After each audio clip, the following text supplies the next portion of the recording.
Saudara, aturan pemerintah yang menaikkan batas usia pensiun menjadi 59 tahun menimbulkan masalah baru bagi para pekerja yang pensiun di bawah usia 59 tahun untuk mencairkan dana jaminan pensiunnya. BPJS Watch pun mendorong pemerintah untuk segera merevisi aturan agar para pekerja mendapatkan manfaat secara maksimal meski belum berusia 59 tahun. Berikut penelusuran jurnalis Kompas TV Elgin Fridianto dan juru kamera Afan Jaya Rahmat.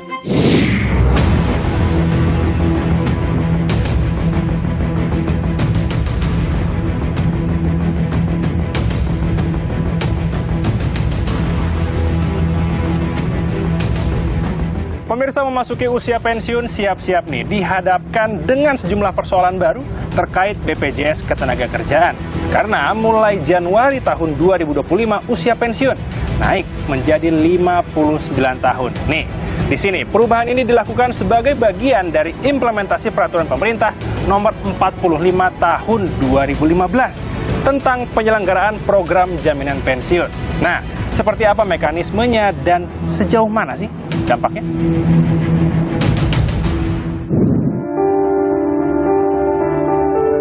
Saya pun bertemu dengan pensiun pekerja Heri Wibowo yang baru menyelesaikan masa kerjanya pada Oktober 2024 lalu usai mengabdi selama 22 tahun di sebuah perusahaan swasta. Sekitar kalau ini 22 tahun ya. 22 tahun. Berarti untuk pensiunnya di tahun 2024 kemarin, 2024. Oktober. Ya, Oktober, akhir Oktober. Di umur 55. Memasuki masa pensiun sebelum usia 59 tahun, Heri pun resah. Pasalnya, pasca pemerintah resmi menaikkan batas usia pensiun pekerja yang sebelumnya 58 tahun menjadi 59 tahun, uang jaminan pensiun atau JP baru bisa dicairkan pekerja yang terdaftar di BPJS Ketenagakerjaan saat berusia 59 tahun. Heri harus menunggu 4 tahun lagi untuk mencairkan jaminan pensiun miliknya. Memang kebijakannya seperti itu, cuman ya kenapa sih kok diundur lagi 4 tahun, 5 tahun lagi, kenapa nggak langsung diserahin aja duitnya. Jadi yang keluar kemarin ini JHT ya, jaminan hari tua, BPJS. Nah ternyata ada JP, jaminan pensiun itu yang bisa keluar sekitar 4 tahun, 5 tahun kemudian di usia kita yang ke 58 atau 59. Heri bercerita, saat memasuki usia pensiun ia memiliki sejumlah rencana. Namun, Heri terpaksa menyusun ulang rencana untuk 4 tahun ke depan. Heri juga mengaku khawatir karena masih harus membiayai sekolah ketiga anaknya. Yang paling nyesek juga ya dengan keluarnya Undang-Undang Cipta Kerja itu. Nah, itu kan berdampak sekali karena besaran uang pesangon, uang pensiun itu juga berkurang. Sambil menunggu jaminan pensiun cair, Heri bersama istrinya membuka usaha catering kecil-kecilan dengan harapan bisa menjadi penopang penghasilan usai pensiun. Namun, biaya sewa tempat yang mahal membuat Heri harus berputar otak dan menjual secara online. Kita jualannya masakan Jawa Timur kayak rujak cingur, tahu telur, terus rawon. 2024 ya awal ya, yang ya intinya bisa kita harapkan untuk penopang setelah kita pensiun. Ternyata ya kembali lagi ke tempat sewanya untuk jualan ini yang ternyata naik gitu loh. Jadi ya adalah kita kita bawa ya di rumah aja gitu. Heri berharap uang yang selama ini dipotong dari gaji yang ia terima semasa bekerja dapat segera dicairkan beserta penambahan nilai manfaat.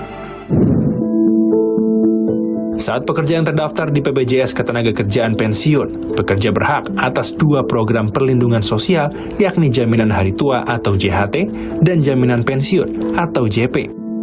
JHT dapat dicairkan atau diklaim sekaligus saat peserta telah berhenti bekerja karena berbagai sebab atau telah pensiun. Bagi peserta yang dalam persiapan masa pensiun dapat mencairkan 10% dari total saldo JHT yang dimiliki. Sementara, jaminan pensiun diberikan secara tunai per bulan bagi peserta yang mencapai usia pensiun atau peserta mengalami cacat total. Direktur Pelayanan BPJS Ketenagakerjaan Roswita Nila Kurnia menuturkan perubahan usia pensiun pekerja di Indonesia secara bertahap akan naik per 3 tahun sesuai peraturan undang-undang. Ya memang umur 59 sebenarnya bukan ketentuan dari BPJS Ketenagakerjaan.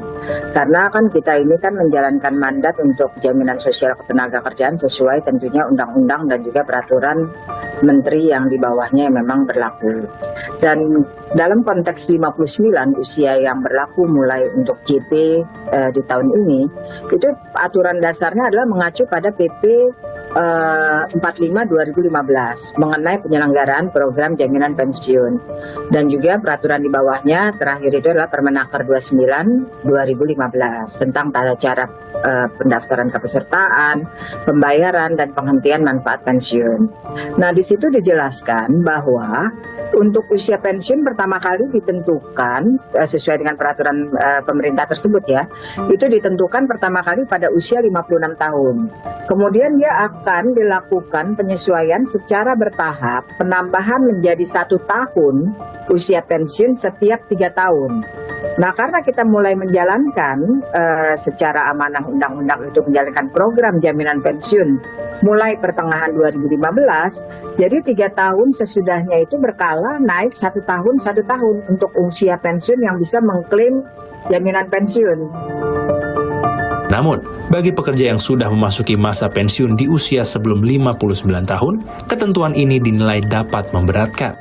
Mulai dari penundaan penerimaan jaminan pensiun hingga kekhawatiran potongan upah pekerja yang tidak dikelola secara maksimal. Koordinator Advokasi BPJS Watch Timbul Siregar menyebut pekerja yang telah pensiun tentunya berharap dapat menerima jaminan pensiunan secara langsung tanpa ada masa tunggu. Tentunya ini yang kita dorong pemerintah untuk bagaimana pasal 15 ini direvisi untuk didekatkan dengan usia pensiun yang diatur di peraturan perusahaan atau perjanjian kerja bersama masing-masing perusahaan. Sehingga ketika dia pensiun, dia tidak lama lagi mendapatkan manfaat pensiun. Nah, jadi tentunya ini menjadi salah satu persoalan yang dialami oleh pekerja swasta, pekerja formal ketika dia hadapi masa pensiunnya. Yang paling bisa diambil sekarang itu hanya jaminan hari tua. Betul. Nah, jaminan hari tua, sementara jaminan pensiun menunggu. Nah, ini kan yang artinya kita sih berharap jaminan hari tua dapat, jaminan pensiun yang manfaat pasti, yang bulanan akan dapat juga. Sehingga saling melengkapi. Jaminan hari tua nanti untuk misalnya dia bisa pakai untuk modal dan sebagainya, tapi jaminan pensiun untuk menghidupi tiap bulan, setiap hari ya. Menurut Timbul, dana pensiun dapat dikelola BPJS Ketenagakerjaan dalam berbagai bentuk investasi yang dapat menguntungkan pensiunan di hari tua. Uang pekerja yang dititipkan, dana amanat yang dititipkan ke BPJS Ketenagakerjaan itu harus dikelola dengan mendapatkan imbal hasil. Jadi ada 6 instrumen investasi di surat berharga negara, di deposito, di saham, reksadana, properti, dan penyertaan. Nah, dana kita termasuk dana pensiun kita itu memang dikelola dan mendapatkan imbal hasil tiap tahun sehingga ini bisa memperkuat dana kelolaan. Misalnya jaminan hari tua. Jaminan hari tua tuh biasanya di awal-awal tahun itu mendapatkan informasi kita dapat tambahan saldo.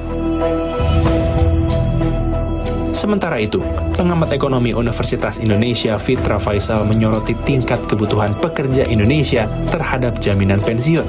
Ia menilai seharusnya ada fleksibilitas agar pekerja bisa mendapat manfaat pensiun lebih cepat atau perusahaan memberlakukan usia pensiun 59 tahun. Kemungkinan besar ya, mayoritas dari pensiunan kita adalah yang mereka memang tidak memiliki tabungan yang memadai, gitu kan? Sehingga mereka memang ya satu-satunya harapan mereka adalah mendapatkan dari uang pensiun tersebut. Sehingga ini saya rasa perlu mendapatkan perhatian dari pemerintah ya, entah dari sisi fleksibilitas dari peraturannya ya, karena ini kan ketika peraturan ini dibuat ya mereka masih 56 tahun itu gimana ya, bisa jadi kalau kita bicara mengenai dari sisi perusahaan ya itu mungkin bisa dibuat masa pensiunnya sampai 59 tahun, berarti mereka masih bisa dipekerjakan dong. Harusnya kan seperti itu ya. Karena mereka tidak bisa ketika 56 tahun peraturan ini sudah dikeluarkan dan kemudian mereka sudah di out of work dan mereka tidak bisa mendapatkan pensiun. Nah, ini either mereka itu dipekerjakan, masih bisa tetap dipekerjakan karena berdasarkan peraturan adalah mereka belum masuk usia pensiun, ya, atau kalaupun mereka sudah sudah terpaksa sudah keluar gitu kan, itu bisa diberikan segera manfaatnya. Meski demikian, Fitra menilai ada sisi baik dari penetapan usia pensiun baru bagi pekerja Indonesia yang masih produktif di sektor tertentu dan menambah nilai manfaat pensiun. Kita juga harus melihat dari motivasi kenapa peraturan ini keluar ya. Salah satunya karena memang usia harapan hidup itu meningkat sehingga usia pensiun memang seharusnya sudah sudah sepantasnya bisa naik gitu kan. Karena kita melihat sekarang banyak usia yang 55-56 tahun ya sebenarnya masih layak kerja gitu kan. Belum kehilangan produktivitas secara signifikan. Kita juga melihat banyak contoh-contoh di negara maju yang justru pelayan-pelayan restorannya dari orang-orang tua misalnya dan tidak juga mengurangi kualitas pelayanan.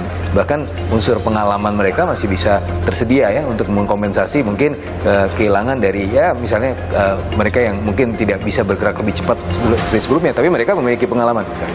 Nah, ini hal-hal ini seharusnya bisa mengkompensasi produktivitas yang bisa saja turun gitu dan bisa menjadi beban perusahaan atau bisa menjadi tidak ya tergantung ya di sektor mana dia.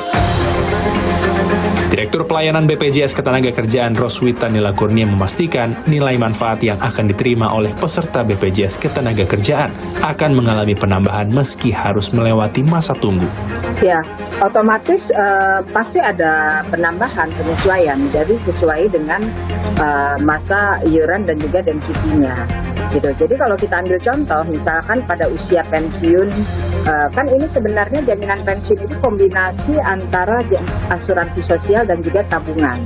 Karena nilai manfaat yang diterima itu kan sudah diatur dengan batas minimum dan juga batas maksimum.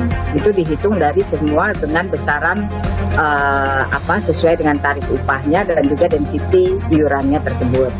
Nah, itu mengacu kepada regulasi. Nah, sekarang kalau kita lihat dari sejak 2015 manfaat minimal jaminan pensiun itu sebenarnya untuk yang paling kecil itu sudah naik. Awalnya mungkin waktu itu ditetapkan di angka 300.000, angka terkecil untuk manfaat berkala. Sementara yang sekarang sudah di angka 399.700. Roswita pun mengingatkan pekerja untuk mendaftarkan diri secara lengkap di program jaminan sosial agar dapat menerima manfaat jaminan sosial ketenagakerjaan secara maksimal saat memasuki usia pensiun.